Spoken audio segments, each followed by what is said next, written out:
On September 28, 2023, at the entrance of a conference room in the Shenzhen government building, a man who had just stood atop Tiananmen Gate and was regarded as China's richest man suddenly went mad the moment the investigators revealed their identities. He broke free from their control and suddenly lunged several meters toward the secretary of the Guangdong Discipline Inspection Commission. This man's name is Xu Jiayin. Over the next 3 years, one batch after another of senior CCP officials at the ministerial and vice-national level fell like dominoes, until even the current Politburo member Ma Xingrui was brought down. Just 10 days after the official announcement about Ma Xingrui on April 14, 2026, at the Shenzhen Intermediate People's Court, Xu Jiayin pleaded guilty in court to 8 major crimes. How did this ordinary workshop director from Wuyang steel plant manage to drag half of the CCP officialdom down with him? This story is even more thrilling than Evergrande's 2.4 trillion yuan debt. Today I will tell you this most hidden and shocking truth in its entirety. Let's first go back to September 28, 2023. That morning, Xu Jiayin received a notice saying that at 3 p.m. the Guangdong provincial government would hold a special meeting on ensuring the delivery of housing projects, and he was required to attend. For Xu Jiayin, meetings like this were nothing out of the ordinary. At that time, Evergrande already had hundreds of unfinished buildings across the country, and every month there were all kinds of coordination meetings about ensuring project delivery. Xu Jiayin didn't think much of it and agreed to attend. A little after 2 in the afternoon, his motorcade arrived at the entrance of the building. He got out of the car in a suit and tie, accompanied by a secretary and 2 personal bodyguards. As he walked to the entrance, the building's security guards politely stepped forward and said that, due to confidentiality requirements for the meeting, his entourage would need to wait in the lounge on the first floor. This was the most ingenious part of the entire trap. Only by using the pretext of a meeting could they legitimately keep Xu Jiayin's bodyguards and secretary outside the door. And the reason sounded perfectly legitimate: confidentiality for the meeting. So Xu Jiayin entered the elevator alone. As the elevator doors slowly closed, he pressed the button for the 10th floor. The doors soon opened, and just as Xu Jiayin was about to step forward, several plainclothes individuals approached him and presented their disciplinary inspection credentials. After being stunned for 2 seconds, Xu Jiayin shouted at the investigators, "I was notified by the government to attend a meeting about ensuring property delivery. Who are you people? What do you want?" As he shouted, he used his arms to push away the people surrounding him. The investigators, flustered and disorganized, managed to restrain his hands behind his back again, only by relying on their numerical advantage, and pushed him into the meeting room. Waiting for him inside the meeting room was the head of the disciplinary inspection team.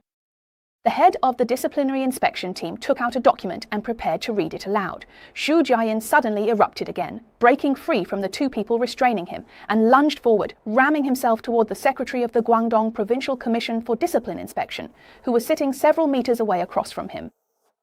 Several investigators immediately tackled him to the ground, pressed their knees into his back, handcuffed him, put a black hood over his head, and escorted him onto the police car.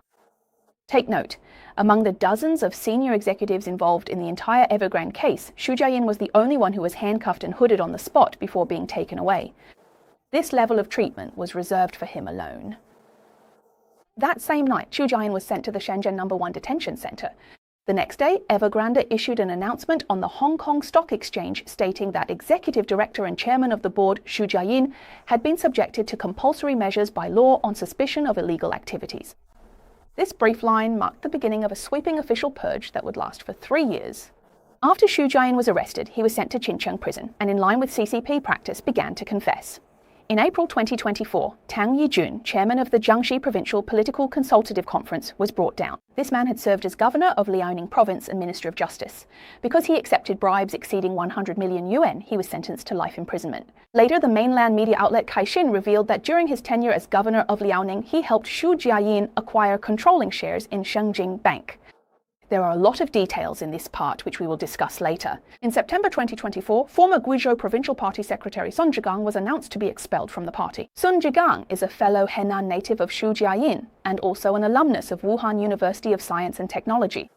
His verdict clearly stated that he provided assistance for real estate development, accepted bribes totaling 800 million yuan, and was sentenced to death with a 2-year reprieve. There are also those from the banking sector who were accused of greenlighting huge loans for Evergrande, including former presidents of China CITIC Bank, China Merchants Bank, Bank of China, and the former chairman of China Everbright Group. Independent commentator Du Zhen once revealed a rumor that was widely circulated at official banquets in Guangzhou. After Xu Jiayin was arrested, he reportedly gave up a long list of high-ranking officials. On this list, the name that most shocked Zhongnan Hai was Ma Xingui. In July 2025, Ma Xingui, the party secretary of Xinjiang, was suddenly dismissed from his post. 9 months later, on April 3rd of this year, Xinhua News Agency officially announced that Ma Xingui was under investigation for serious violations of discipline and law. 10 days later, Xu Jiayin's case was heard at the Shenzhen Intermediate People's Court, where he pleaded guilty on the spot. After 3 long years, this century-defining case has finally come to a close. So how did Xu Jiayin manage to drag half of the CCP officialdom into prison with him? In October 1958, Xu Jiayin was born in a typical rural family in Taikang County, Zhoukou, Henan Province. When he was just 8 months old, his mother passed away.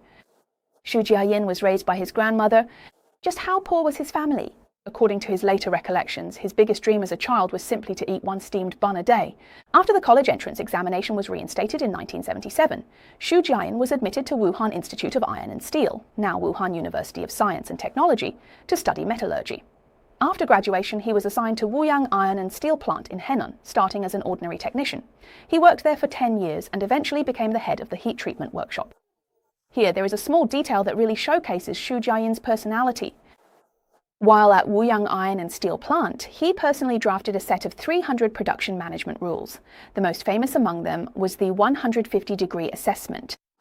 What was this about? For staff on duty, especially those on the night shift, if their body angle opened more than 150 degrees, it would be considered sleeping on the job, and they would be fined. This kind of obsession with rules, details, and the most effective way to manage people later became the underlying tone of Evergrande's management culture. Many years later, there was an unwritten rule within Evergrande. If Xu Jiayin's phone rang 3 times without being answered, the person responsible would be fined 20,000 yuan. A vice president of Evergrande once said that even when he was taking a shower at home, he had to have his wife hold his phone nearby, deeply afraid of missing a call from Xu Jiayin. In 1992, after Deng Xiaoping's southern tour, Xu Jiayin made a decision in less than a week. He resigned from his job and went to Shenzhen to start his own business. He worked at a company in Shenzhen called Zhongda, starting as a salesperson. He secured a real estate project for the company in Guangzhou, helping the company earn 200 million yuan in cash. However, Xu Jiayin soon realized that working for others would never make him truly wealthy. In 1996, he started his own business in Guangzhou. The company began with only 8 people and was registered under the name Evergrande. His first project was Jinbi Garden. There is a detail about the launch of this project that really illustrates the situation. The required deposit at the time was 5 million yuan, but Xu Jiayin could only scrape together 3 million from the bank. So what about the remaining 2 million? Relying on his eloquence, he began negotiating. As for the specifics of how he negotiated, well, you can use your imagination here. In the end, he managed to secure the land just by talking. On August 8, 1996, Jinbi Garden opened for sale at a price of 2,800 yuan per square meter. Within just 2 hours, it was completely sold out, with total sales reaching 80 million yuan. From this very first deal, Xu Jiayin realized a key rule of the real estate game in China. You don't necessarily have to buy land, you can also exchange for it. This very rule went on to support its rise for more than 20 years. After Jinbi Garden gained a firm foothold, Evergrande began to expand beyond Guangzhou. From 2002 to 2007, during the 5 years when Zhang Dejiang served as the party secretary of Guangdong, Evergrande transformed from a local real estate company operating only in Guangzhou into a large corporation with projects in more than 20 cities across the country. But Xu Jiayin quickly realized that relying solely on political resources from Guangdong province would not be enough to support a company aiming to go public in Hong Kong and attract international capital. So what he needed was a powerful backer who could connect him to Beijing all the way up to the level of the Politburo Standing Committee. The person he set his sights on was Zhang Qinghong, the number 2 figure in the Zhang faction at the time. But back then, he was just a local businessman in Guangzhou, a grassroots figure who started as a workshop supervisor. So how could someone like him possibly get access to someone at the level of a Politburo Standing Committee member? The entry point he found was a circle in Hong Kong called the Hong Kong Federation of Cultural Industries. This circle included top Hong Kong tycoons like Cheng Yutong and Joseph Lau. And the real boss behind this circle was Zheng Qinghai, the younger brother of Zheng Qinghong. At the time, he was serving as the special inspector of the Ministry of Culture of the Chinese Communist Party in Hong Kong. In 2008, the global financial crisis broke out, and Evergrande's plans to go public were stalled. The company faced a funding gap of over 10 billion yuan and was just one step away from bankruptcy. Xu Jiayin urgently flew to Hong Kong to seek help. According to reports later disclosed by several Hong Kong media outlets, he actually played cards with Cheng Yutong for 3 whole months, and in the end, what he got in return was Cheng Yutong joining forces with the Kuwait Investment Authority to invest over $500 million to bail them out. On November 5, 2009, Evergrande was listed on the Hong Kong Stock Exchange, raising 9 billion Hong Kong dollars. Cheng Yutong contributed $50 million, Joseph Lau contributed $50 million, and Li Kexing's Chung Kong Holdings subscribed with $100 million. Just like that, a local real estate company from Guangzhou was transformed into a publicly listed company backed by international capital. After going public, Xu Jiayin had more money at his disposal, and he became even more generous in maintaining his network of political connections. In 2015, he lent his mansion in Australia, worth over $100 million, to Zheng Wei, the son of Zheng Qinghong, to host a party. In addition, according to Shendong's revelations in Red Roulette, in 2011, Xu Jiayin also accompanied Jia Qiang, the daughter of former Politburo chairman Jia Qinglin, and her husband Li Botan on a vacation to Europe. During the trip, Xu Jiayin seriously considered buying them a yacht worth 100 million yuan. But the good times didn't last long. By 2012, the political winds shifted dramatically. Xi Jinping came to power. For Xu Jiayin, this was the most dangerous hurdle of his life. Zheng Qinghong was a core figure of the Zhang faction. After Xi Jinping came to power and launched his anti-corruption campaign, the Zhang family's protective umbrella instantly became Xu's death sentence. Xu Jiayin had to find a new powerful backer. What could be better than the current emperor himself? So Xu Jiayin decided to pledge his allegiance to the new master. The path he chose was football. As we know, Xi Jinping has publicly expressed many times his wish for Chinese football to go global and to realize the Chinese football dream. This has been his personal preference even before he came to power, and Xu Jiayin saw this clearly. On March 1, 2010, Evergrande acquired all the shares of Guangzhou Football Club for 100 million yuan. Just 10 minutes after signing the contract, Xu Jiayin ordered 20 million yuan to be transferred into the club's account, immediately resolving the mess of long-term unpaid wages and overdue venue fees. At the first meeting after taking over the team, Xu Jiayin said 4 words: spare no expense. He set a goal to win the Chinese Super League Championship within 3 years and the AFC Champions League within 5 years.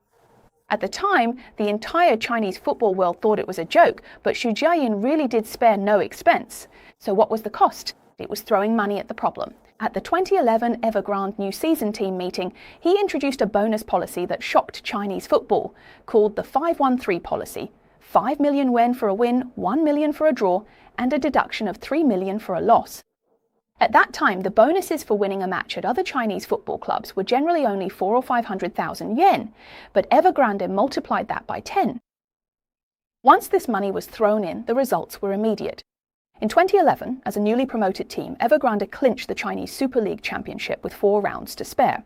Then Evergrande continued to pour in money, bringing in top foreign players, inviting renowned coaches from Argentina and Brazil, and hiring the famous coach Marcello Lippi, who once led the Italian national team to win the World Cup, to Guangzhou with an annual salary of 10 million euros. 2 years later, at the end of 2013, in the second leg of the AFC Champions League final at Guangzhou Tianhe Stadium, Evergrande faced FC Seoul from South Korea. The aggregate score over the 2 legs was tied at 3-3, but Evergrande won the championship thanks to having scored more away goals. This was the first time in 23 years since Liaoning Dongyao in 1990 that Chinese football once again claimed the Asian Championship. That night, more than 40,000 Evergrande fans dressed in red jerseys sang in unison, their excitement impossible to contain. A banner in the stands was captured by photographers with the words, "Evergrande, you are the pride of China. Jiayin, you are the god of the fans." On the night the match ended, Xu Jiayin handed out a single match bonus of 14 million yuan to the entire team. Head coach Li Jiangsu alone received over 1.1 million, and each of the 11 starting players got nearly 1 million. This set the record for the highest single match victory bonus in the history of Chinese football.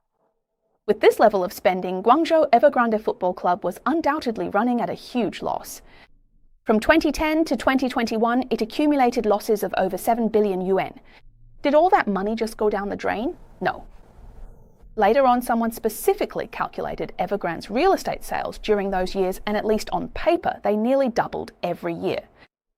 from 30.3 billion in 2009 to 50 billion in 2010, then to 80.3 billion in 2011 and 92.3 billion in 2012. In other words, for every one Evergrande spent on football, it could earn back at least 10 yuan in real estate. But none of these are the most important thing. The most important is that these trophies were actually Xu Jiayin's pledge of loyalty to Xi Jinping's football dream. Xu Jiayin was using these trophies to tell Xi Jinping, "I will fulfill your wish for you." This approach is truly impressive. Xu Jiayin used the same playbook with women's volleyball. In 2009, he established the Evergrande women's volleyball team and spent heavily to hire Lang Ping as the head coach. In 2012, they won the National League Championship, and in 2013, they defended their title. What does women's volleyball represent in the official discourse of the Chinese Communist Party? It is a symbol of national spirit, and it is also a field in arts and sports that Peng Liyuan herself has long paid attention to. The achievements of the men's football and women's volleyball teams made Xi Jinping see Xu Jiayin in a new light. But Xu Jiayin knew he couldn't keep burning money like this forever, propping up a hopeless cause because, after all, the level of Chinese men's football is just like that. He still needed a cadre within Xi's inner circle who could speak on his behalf. In 2015, he finally got Ma Xingui. Anyone familiar with politics could tell at a glance that Ma Xingui's political resume was unusual. He was a key figure being fast-tracked straight up the ranks. As for the reason, it's not hard to guess. He's from Yucheng, Shandong, the same hometown as Peng Liyuan. In Beijing political circles, it's rumored that Ma Xingui and Peng Liyuan have family ties. Even before Xi Jinping came to power, Ma Xingui often visited the Xi family. On November 4th, 2015, Ma Xingui, who was then the party secretary of Shenzhen, officially met with Xu Jiayin. The two quickly hit it off and immediately saw eye to eye. What happened next was something that could be considered a spectacle in the history of Chinese real estate companies. Over the following year or so, Evergrande quietly moved its entire headquarters from Guangzhou to Shenzhen. Friends, this was no ordinary company relocation. At that time, Evergrande was already a real estate giant with assets in the trillions. Normally, relocating a headquarters would require many approvals and numerous press conferences, but Evergrande moved over quietly, without a sound. Even Ren Xuefeng, who was then the party secretary of Guangzhou, only found out after the fact. At this point, I have to insert a story about Ren Xuefeng. In August 2014, Ren Xuefeng was transferred from Tianjin to Guangzhou to serve as the party secretary. It is said that he really disliked Xu Jiayin's character and felt that Evergrande was a ticking time bomb, so during his tenure, he never visited Evergrande's headquarters and deliberately kept his distance. Seeing that even the party secretary of Guangzhou couldn't be won over, Xu Jiayin realized he couldn't stay in Guangzhou any longer. So he started considering moving to Shenzhen to try to connect with Ma Xingui. Then he began to avoid Ren Xuefeng and quietly moved Evergrande's headquarters to Shenzhen. By the time the relocation was complete, Ren Xuefeng finally realized what had happened and was furious on the spot, ordering the organization department to punish a large number of officials from the Guangzhou Administration for Industry and Commerce. Because such a major change in business registration had taken place, yet not a single person had reported it to him. It goes without saying how many people Xu Jiayin must have greased the palms of during this period. Later, Ren Xuefeng was transferred to Chongqing to serve as deputy party secretary. At the end of October 2019, during the fourth plenary session of the 19th Central Committee at the Jingxi Hotel in Beijing, Ren Xuefeng jumped from an upper floor and died. A sitting provincial-level deputy party secretary jumped to his death at the Jingxi Hotel in Beijing during a Central Committee meeting. Either he was silenced and his body was thrown out, or he committed suicide. The likelihood of suicide is higher. In 2015, the problems with Evergrande had already begun to surface. In May of that year, something happened that shocked the entire international financial community.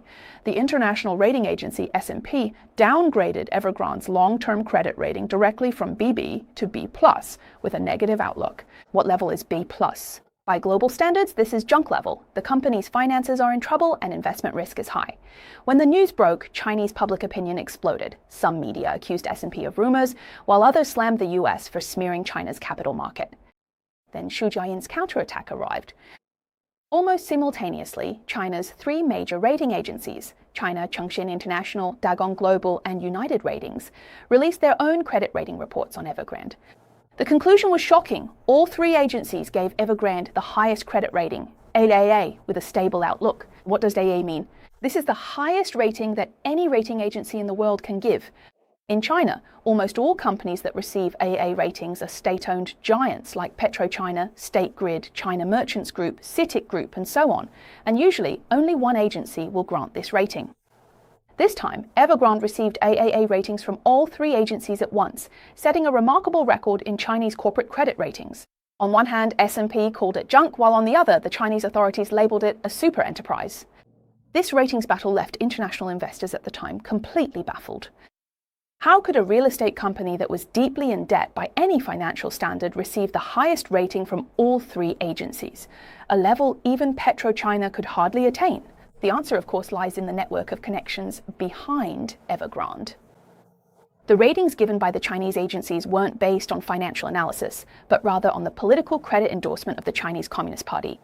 So, what was Evergrande's situation at that time? Let's look at an example. In 2016, Evergrande became the largest shareholder of Shenzhen Bank through multiple equity acquisitions. In 2019, Evergrande invested another 13.2 billion yuan, raising its stake in Shenzhen Bank to 36.4%, which essentially gave it absolute control over Shenzhen Bank. And Shenzhen Bank is the largest city commercial bank in all of Northeast China. After gaining absolute control over Shenzhen Bank, Evergrande began parachuting its own senior executives into the bank and transferred the original chairman of Shenzhen Bank to Evergrande as a deputy general manager. In other words, the chairman of the bank and Evergrande were essentially swapped. Next, under Evergrande's control, Shenzhen Bank quickly purchased 15 billion yuan worth of Evergrande bonds. You have to realize at that time Shenzhen Bank's market value was only a little over 60 billion yuan, yet it bought 150 billion yuan worth of Evergrande bonds. Its total loan balance eventually soared to 547 billion yuan, of which more than 110 billion yuan had already been invested in the real estate sector.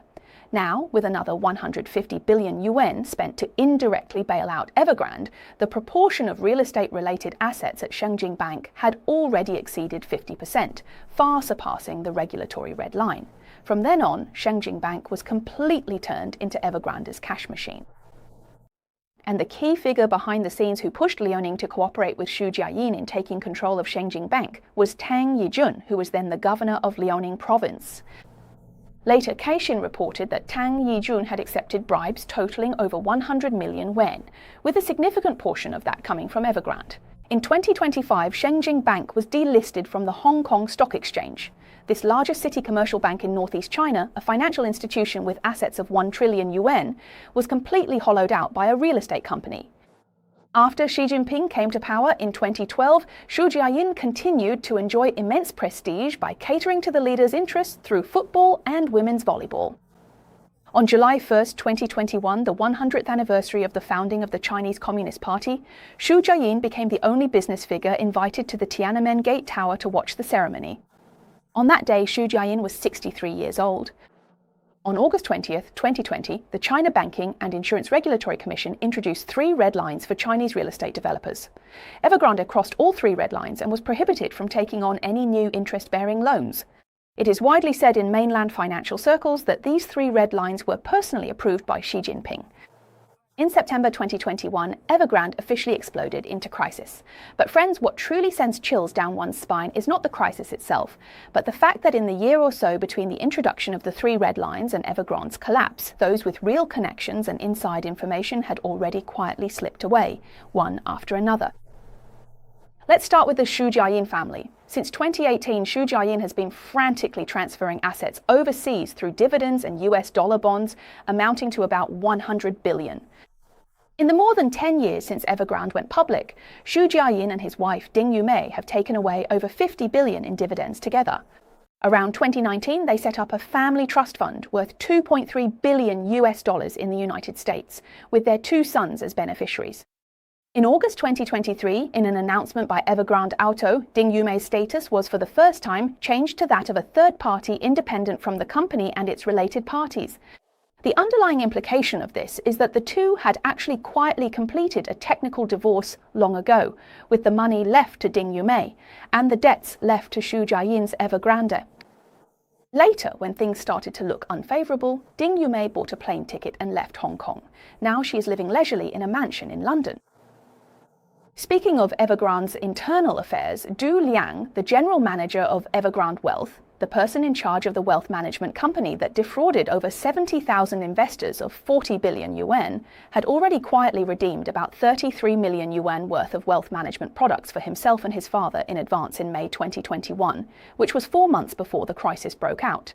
The reason given was that there was an emergency at home. Looking at the banks, starting from the first half of 2021, major banks like China Minsheng Bank, Agricultural Bank of China, and Industrial and Commercial Bank of China had already quietly begun to reduce their risk exposure to Evergrande, even though there were no visible signs of any problems with Evergrande on the books of any other banks at that time. By the time Evergrande actually collapsed in September, these banks had already completely distanced themselves from the situation. Finally, there are the local governments. Among Evergrande's nationwide land reserves, the most prime and valuable parcels were found after the collapse to have already returned to the hands of some local governments under various pretexts.